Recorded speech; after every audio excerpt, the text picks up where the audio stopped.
سورہ الانبیاء رکوع نمبر 7 تلاوت.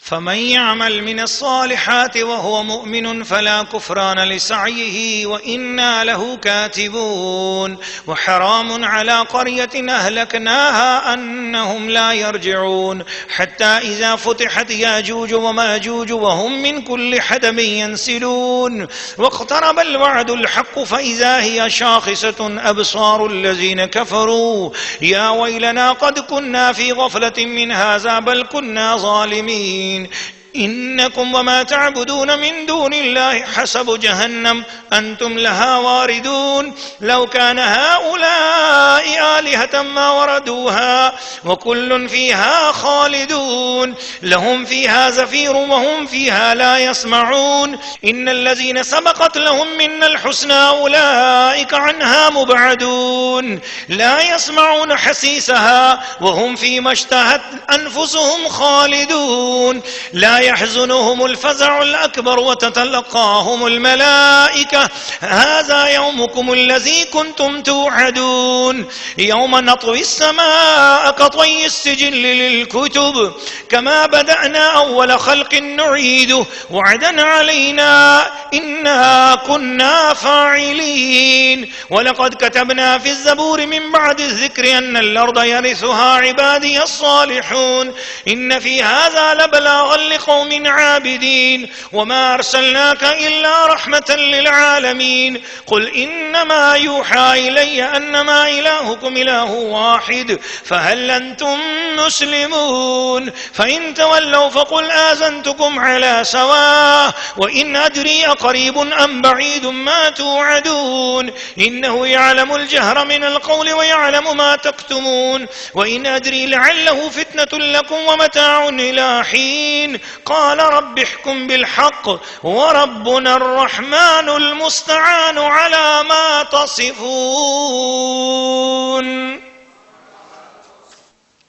سورہ الانبیاء رکوع نمبر 7 ترجمہ. کنز الایمان. تو جو کچھ بھلے کام کرے اور ہو ایمان والا تو اس کی کوشش کی بے قدری نہیں اور ہم اسے لکھ رہے ہیں. اور حرام ہے اس بستی پر جسے ہم نے ہلاک کر دیا کہ پھر لوٹ کر آئیں یہاں تک کہ جب کھولے جائیں گے یاجوج و ماجوج اور وہ ہر بلندی سے ڈھلکتے ہوں گے.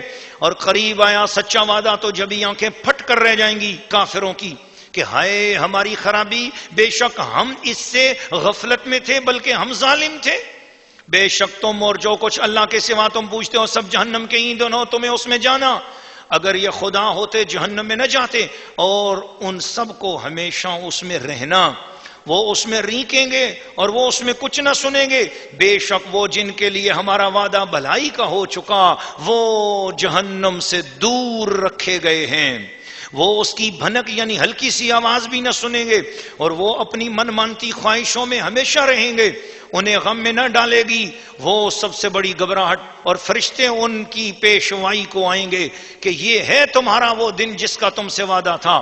جس دن ہم آسمان کو لپیٹیں گے جیسے سجل فرشتہ نامہ اعمال کو لپیٹتا ہے. جیسے پہلے اسے بنایا تھا ویسے ہی پھر کر دیں گے، ویسے ہی پھر کر دیں گے. یہ وعدہ ہے ہمارے ذمہ، ہم کو اس کا ضرور کرنا. اور بے شک ہم نے زبور میں نصیحت کے بعد لکھ دیا کہ اس زمین کے وارث میرے نیک بندے ہوں گے. بے شک یہ قرآن کافی ہے عبادت والوں کو.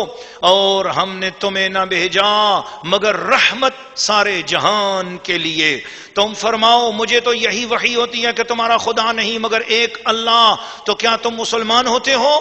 پھر اگر وہ منہ پھیریں تو فرما دو میں نے تمہیں لڑائی کا اعلان کر دیا برابری پر، اور میں کیا جانوں کہ پاس ہے یا دور ہے، اور جو تمہیں وعدہ دیا جاتا ہے بے شک اللہ جانتا ہے آواز کی بات اور جانتا ہے جو تم چھپاتے ہو. اور میں کیا جانوں، شاید وہ تمہاری جانچ ہو اور ایک وقت تک برتوانا. نبی نے عرض کی اے میرے رب حق فیصلہ فرما دے اور ہمارے رب رحمان ہی کی مدد درکار ہے ان باتوں پر جو تم بتاتے ہو.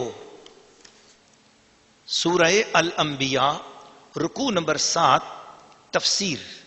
ناظرین و ناظرات اور سامعین و سامعات، اس سورہ الانبیاء کے رکوع نمبر 7 کی جو تفسیر ہے اس میں بہت ساری نصیحتیں ہر آیت میں ہیں، اور نصیحتوں سے بھرا ہوا یہ رکوع ہے، اور اس کا خلاصہ یہ ہے کہ اس زمین میں جو فساد مچائے گا وہ نہیں رہے گا، اور جو اس زمین میں خلق خدا کے نفع کے لیے کام کرے گا زمین کی وراثت اسی کو دی جائے گی۔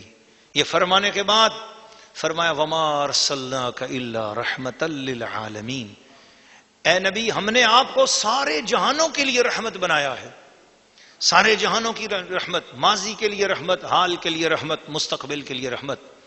اور پھر یہ فرمایا کہ اسی کے اندر سب کے لیے نصیحت ہے، اور یہ بھی فرمایا کہ جو قیامت ہے وہ آنے والی ہے، قیامت کا یقین رکھو۔